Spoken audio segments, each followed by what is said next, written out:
आपण पाहत आहात लोकधारा मराठी न्यूज, आवाज जनतेच्या हक्कासाठी।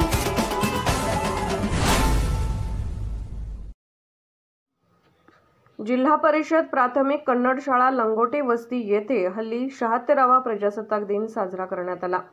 यावेळी पहिली ते चौथीचे सर्व मुले भाषण केले व देशगीतावर नृत्य केले।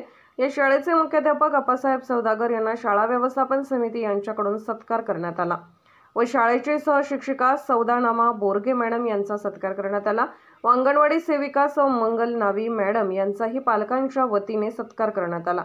शाळा व्यवस्थापन समितीचे अध्यक्ष नागेश लंगोटे यांच्याकडून डॉक्टर बाबासाहेब आंबेडकर यांच्या प्रतिमेचे पूजन करण्यात आले। या शाळेत जागा उपलब्ध करून दिलेले माननीय सदाशिव लंगोटे यांच्या हस्ते 76वा ध्वजारोहण करण्यात आले। यावेळी सांस्कृतिक कार्यक्रम असताना सर्व मुलांना प्रत्येकी 100 रुपये असा बहुमान सौ धानमा बोरगे मॅडम यांनी दिला व येथील पालक अविनाश शेड्याळ यांनी 500 रुपये बहुमान दिला व मुलांना खाऊ वाटप केले। लोकधारा मराठी न्यूजला लाईक करा, शेअर करा आणि सबस्क्राइब करा।